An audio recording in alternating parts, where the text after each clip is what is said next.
Sorry, not sorry. That was so funny. For real though, that's what it feels like when you're just chilling at camp and then Baron comes out of nowhere and he's like, buddy, I need 1,000 crowns, please, for the caravan. That's literally what it feels like, the Baron jump scare. Hey, what's up everybody? Welcome to the next episode of the Crossbow shotgun series. I gotta get used to that now. We're not on the Arcane War Staff series anymore. But welcome. Here we are, inside of Bryn. Hopefully, we're gonna find some good gears. Back to business. Starting jump scare meme aside, here we go. Time to get to work. Speak of the devil, I just got his ass. But anyways, how is everybody doing? I'm doing pretty good. I just got back home from work. Today was a pretty good day for work, for me. As of lately, we've been pretty understaffed. I've been coming to learn with this new job, but today was good.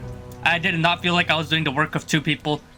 I still was technically, but the work was slowed down overall, so it really felt chill. It felt like a nice, relaxing day. I get to go back home, pop a cold koozie from the beer, cold beer, sit down, edit this video, and have fun. Yeah, that beam jump scare though at the start. Oh, I had so much fun doing that. I hope you guys enjoyed that. You know what? I've done this Gwynol's mission so many times now that I never even bother reading the shit anymore. Especially those of you that came from my speedrunning videos. You already know I'm breezing past that shit, and that applies to my normal playthroughs too. I'm just breezing through this part, and like I said, I haven't read this stuff, so I'm kind of forgetting the lore here. All I remember, Gwynol's like this guy. He's out of here, right? We're trying to get the 100k full weight crowns for Baron, so we can get half of it, 50k. And the guy outside, I remember, he was saying something like, "Oh yeah, there were these strange green lights, ooh, coming out of the place." And that's all I know. But I did notice other things outside of here that weren't explicitly said. For example, in this location, I know you can find a Morian every time guaranteed. You know what I learned from Locree? He says a Morian is related to occultist activity, so that, along with other context clues, that leads me to believe that Gwynol is associated with the vamps, the proselytes. It's also evidenced by finding the Gwynol elixir inside of their, the tier 3 sanguine mages that dropped them. So he's definitely associated with them. I'm calling it out. The end game content, he's gonna be in it. Possibly he's even gonna be the final super boss of it somehow. Like he goes some crazy ascension and goes psycho mode with it.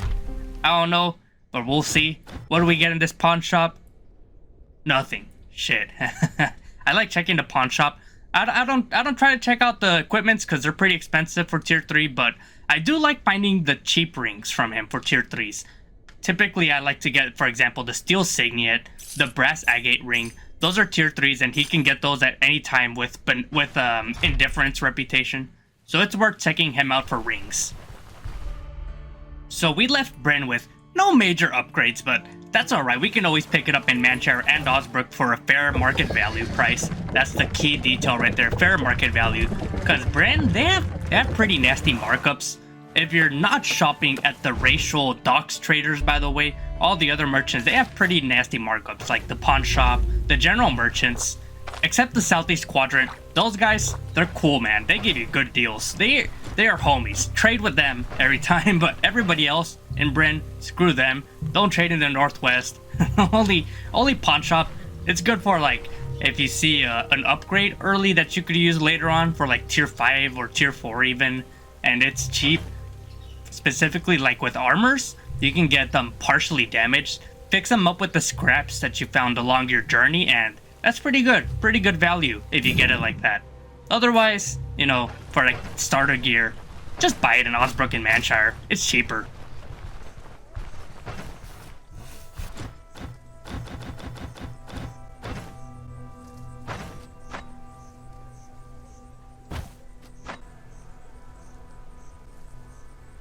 Yeah!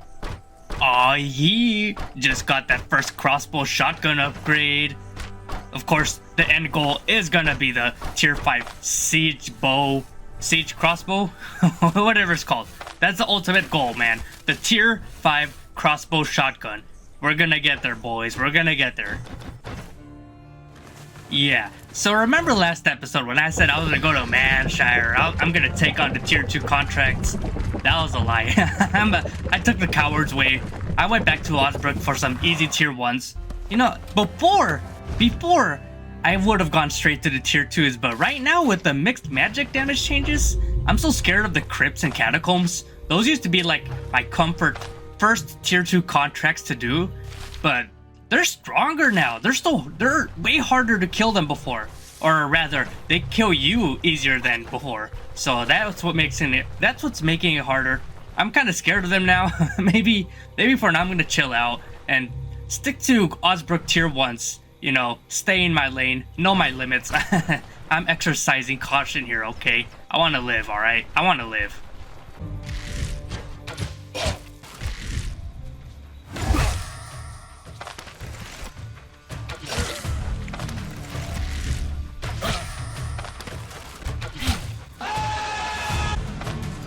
No, my money! Dude, this choice happened to me so many times on this playthrough where like, I'll be shooting the guy at the front, right? And he starts running away, and then there's goons behind him, right? So like, I have to choose. Am I gonna shoot the goon in front of me? Or am I gonna shoot the goon that's running away and get the experience? It's a hard choice, man. It's a hard choice. I'm trying to get all that experience, baby. But in this case, I got lucky because he bled out. It's pretty nice when I get the bleed. And later on, when I get more strength points, I'm pretty much almost guaranteed to make the brigands bleed from the injuries, because I start doing so much body part damage from all the 5-point intervals in strength. It's really nice. It feels really nice.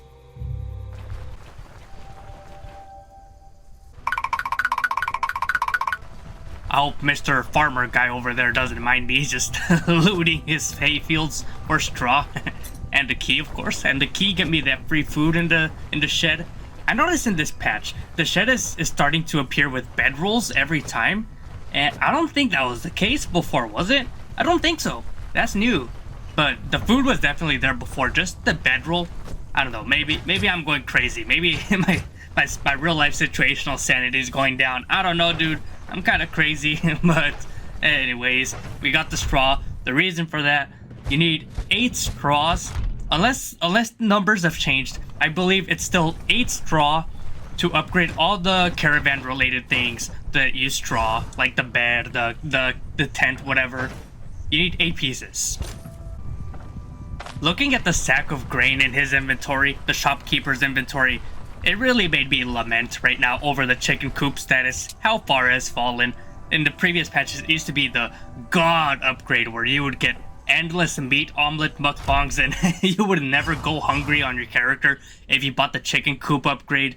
But nowadays, it sucks, dude. It sucks, man. It's not what it used to be, dude. Like, it still fills the role of easy food to fill you up, but with the psyche rework, and now you need diet morale. You need to eat good and take care of your mercenary, surprisingly. And yeah, meat omelets, they just don't do it. I think they only give 1 diet morale now, so Wayfinder, he definitely saw the meat omelet abuse and he's like, nah, you can't do that anymore. That's gotta go. So now instead what players are doing, green salad mukbangs. Green salads, so easy to make in the early game. You buy cabbage and leek or onions. They're both available every settlement for cheap. And it gives you 3 diet morale for whatever reason. Wayfinder was like, hey, you can't eat meat omelets, but you can make green salad mukbangs now. and I'm like, alright, sure, dude. I'll just eat green salads now and whatever else I can get my grubby mercenary hands on. Speaking of green salad, look at all these beautiful green salad ingredients in my inventory. Yum. My boy Velmir's gonna be healthy. He's gonna have immunity stocks through the roof. In any case, I think it's time we got to work for real now. Instead of making all these jokes and BS, let's go into this crypt, yeah? Let's go into this crypt and do some work.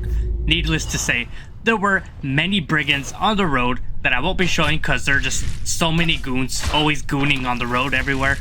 What? Gooning?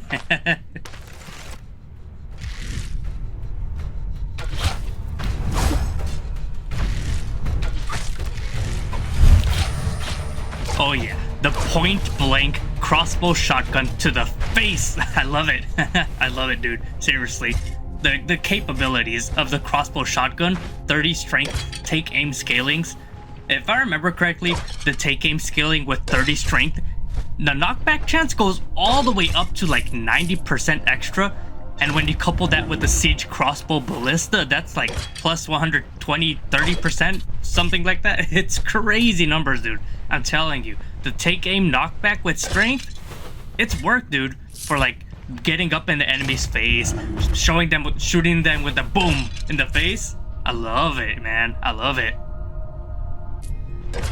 That being said, though, I do recognize how counterintuitive it is to be playing ranged in melee range, basically. Like, the take aim bonuses, they take effect whenever you use the ability within 4 tiles of an enemy, so it's not necessarily melee, but they might as well be, especially when you're considering enemies that have ranged attacks like two-handed axe brigands, two-handed axe skeletons.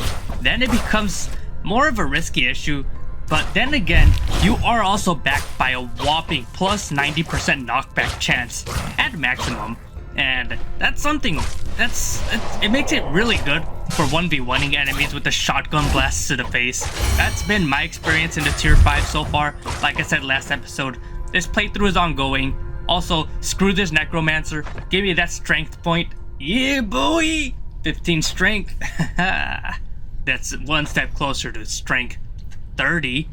And for my next ability, what do we get? What do we get? And it looks like I did preserve the ability point, so I can upgrade something else later on. So what we do here, we pick up the boss loot, and then we make our way out of here. You gotta get that next contract. This is 2 out of 3 contracts complete for the Osbrook cycle. Next up, we gotta do the catacombs, get that Osbrook respect going. And this playthrough, I do want Osbrook respect too, because with crossbow 30 strength, I really want to get rid of my fumble issues, because fumble is gonna half damage all of my shotgun blasts. I don't want that to happen, of course. So I'm gonna get the Osbrook bread bowl recipe from the Elder once I get respect, or rather the tavern, because that's where you get it. Osbrook bread bowl, that's where it's at, yo.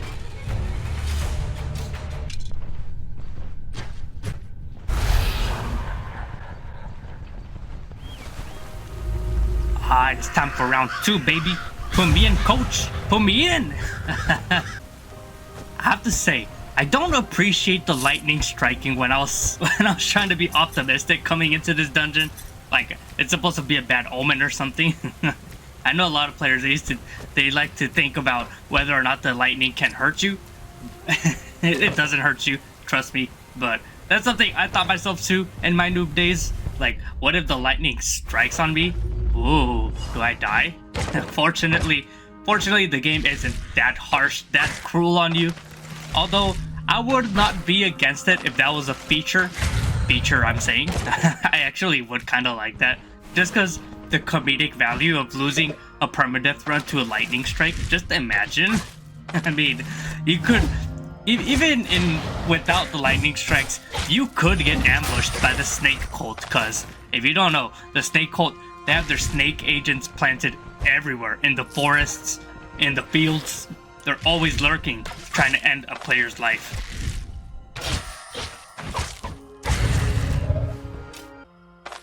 I want to follow up on that thought though. I don't think lightning should outright kill you. That would be kind of silly. But if a lightning strikes on you, I feel like it should do serious grave damage. Not quite fatal, because I know with the snakes, when they bite you, sometimes they can get you really close to death just from the poison damage alone. So, you know, if that's a feature, hey, give us lightning strikes, baby. Give me some excitement, please. Some more randomness. Just something else that I can have a reason to rage at and scream at my computer. I'm just kidding. I don't rage at my game. I'm pretty chill, dude. I've already lost I've died many times in this game, so when it happens, like, maybe it'll phase me a little bit, but I won't rage quit or anything. Okay, that's a lie. Sometimes I rage quit. I don't go smashing my keyboard though. I don't baby rage like that, alright? That's what I'm trying to say. I am not a baby rager. I am a humble sharder, just trying to have fun playing my favorite game, alright? That's all I do. Anyways, have you noticed that shiny blue enchanted axe in my inventory? I just swapped out of it, but it's really cool, guys. It's so cool. It's a accuracy bleed chance double enchant on an axe that already has plus accuracy and plus bleed. So this axe it's so cracked. It's basically like a tier 2 status axe almost, except it's missing just a couple points of damage to match it up to a tier 2 axe. Other than that, it is such a good find. It did so much good work for me this playthrough, getting me through the tier 1s and tier 2s. And then later on, I do replace it with the Raider axe, I believe. Or another one. I think I also had a naval hatchet at one point. Both tier 3 axes, by the way. Very nice axes.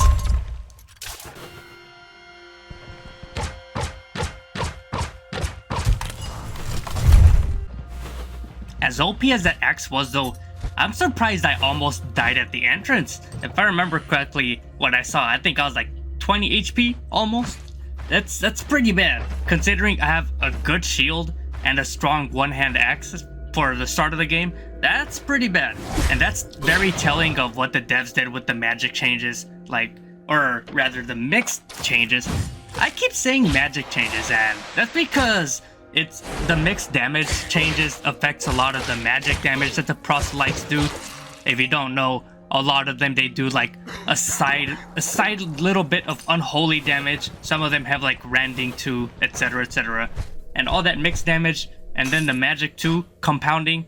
It's all bad for the player. Anyways, that's a cool tier 2 axe though.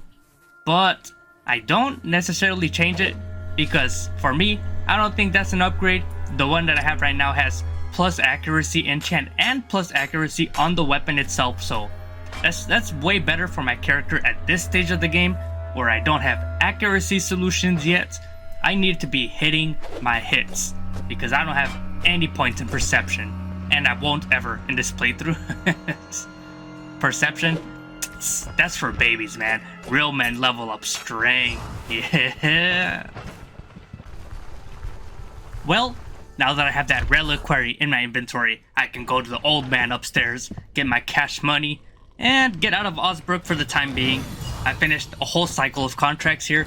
I'm level 5, right? Level 5 or 6? I think I'm 5. That's good enough for here. I can choose now to go to POIs on the side, or I can go back to Manshire, do those tier 2s that I left for later. Because Osbrook, it's got nothing left for me here. All I gotta do, cash in my money, and get out of town. But anyways, I'm gonna leave that for the next episode. Thank you all so much for hanging out. We're gonna go to Manshire later on in the next episode, get those tier 2s, keep getting those levels, level up those strength points all the way to level 30, yeah. But thanks for hanging out. I'm gonna see you all in the next episode. Peace.